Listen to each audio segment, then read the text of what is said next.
This episode is sponsored by BetterHelp. As the days get shorter and colder, it can really take a toll on how we feel. Maybe that means calling your grandma, writing a letter to your friend, finally grabbing lunch with someone you haven't seen in a while.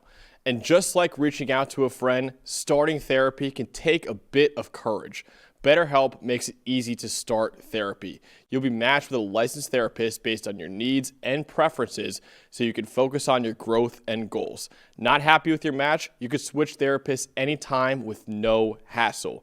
This month, don't wait to reach out, whether that's checking in on a friend or reaching out to a therapist yourself. BetterHelp makes it easier to take that first step. And our listeners get 10% off their first month at betterhelp.com/PFF. That's betterhelp.com/PFF. Wake Forest at Virginia, 7 p.m. Eastern Time on ESPN.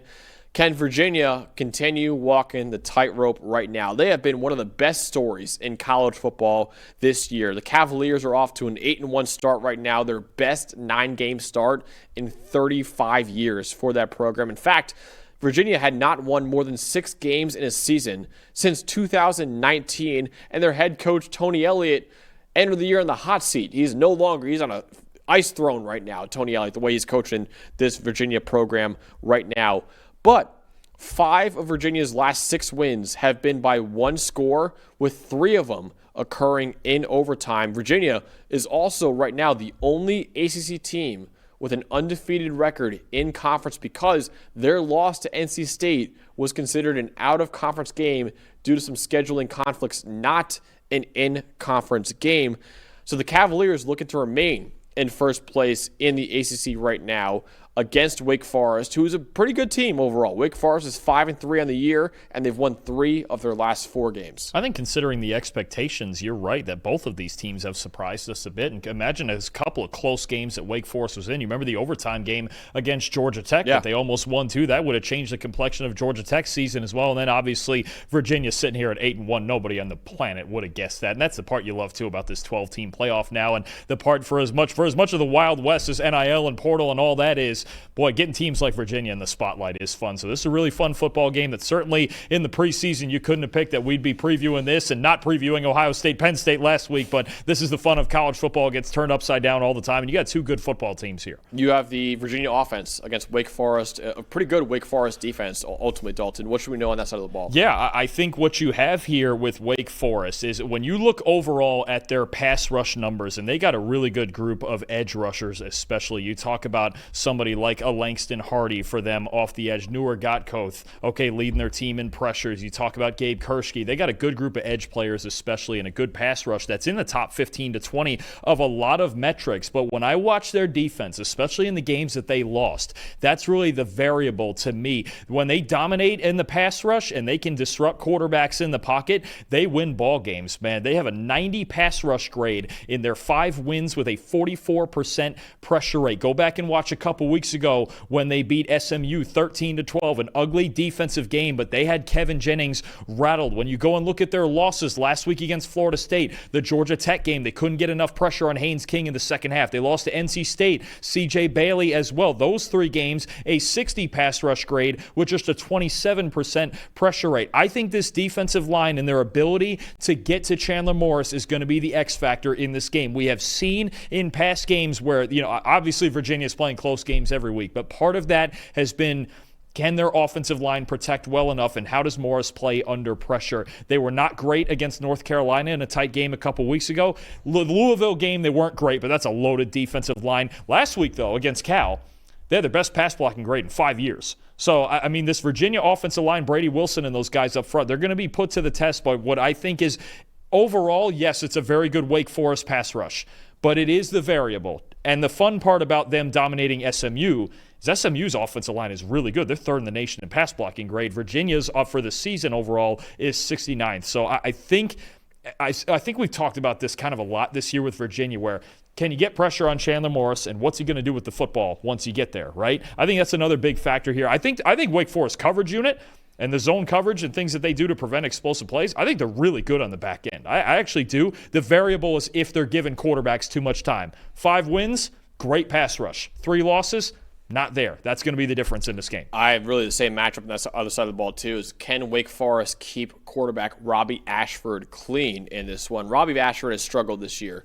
He's 118th in the nation with a 64.4 PFF grade this year, but he's at least average from a clean pocket.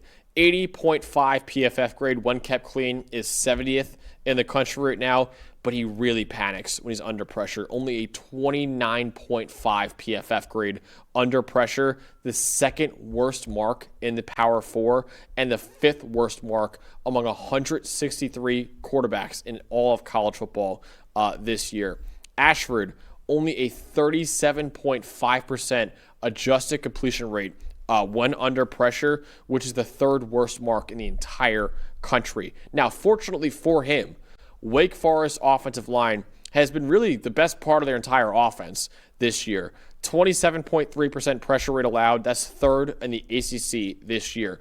But the problem for Wake Forest is that even though their pass protection has been really good this year, Virginia's pass rush has been even better. Right now, the Cavaliers are 8th in the country with about a 40% pressure rate this year. Mitchell Melton, the edge rusher, he is 6th in the Power 4 with 34 pressures this season. His teammate, Daniel Rickert, isn't far behind either. He's 12th among Power 4 edge rushers with 32 pressures this year. If Virginia can consistently pressure Robbie Ashford like it's done all season, the Demon Deacons could be in for a long night offensively because Wake Forest has not had many answers with their offense this year. Yeah, no, absolutely. I mean, their number one answer and what Virginia is going to focus on first, assuming if they can get to if they can get Ashford into those obvious passing situations. The best part of Wake's offense is when they get the run game going with Damon Claiborne and with Robbie Ashford himself. Very good runner. He's a really good athlete. It's just a matter of the decision making when he's throwing the football. One big time throw, 6 turnover worthy plays when he's under pressure this year. That's really the issue, is the ball security. This offense should be a lot of run game with Claiborne and with Ashford, and then the occasional deep shot to somebody like Chris Barnes or Sterling Burkhalter. So I think they want to keep the game, Wake Forest, I should say, wants to keep the game out of Ashford's hands as much as possible. But if it has to get in his hands or Virginia gets ahead early, boy, you do feel like they can force him into mistakes under pressure. Yeah, Damon Claiborne hasn't been great this year. Not really. It's because they focus so much, defense has focused so much on him.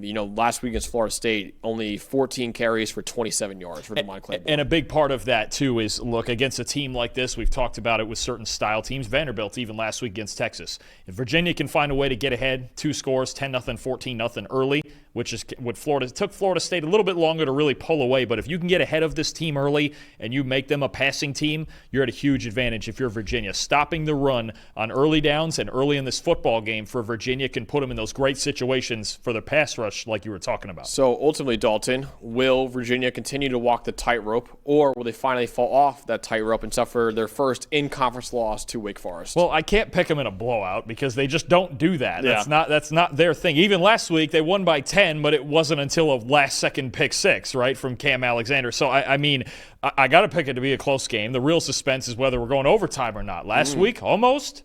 Didn't quite get there. I'm not going to pick it just for the sake of not doing it. But Virginia 28, Wake Forest 24. I think another good football game on your hands. And Wake Forest defense, they're a pretty good defense. Yeah. I'm not kidding. Their secondary is good. They rotate some things on the back end. They don't blitz a whole lot because they trust that front 4 to get home. If they can do that, then you got a real ball game on your hands. I do think the run game can have some success. This game is going to be very quietly won and lost in the trenches on both sides of the ball. But Virginia's been better, and you trust the quarterback more, right? Chandler Morris has his moments, but when he plays clean football, he is pretty good. Yeah, Wake Forest defense is really the reason why they're 5-3 right now. Because the offense has not played well at all this year. But I got Virginia winning 27-20 over Wake Forest. I think the Virginia defense will stonewall this Demon Deacon offense, while the Cavaliers' dynamic rushing attack does just enough against Wake Forest for Virginia to move to 9-1 on the year, and of course stay undefeated in conference play in the ACC as well. All right.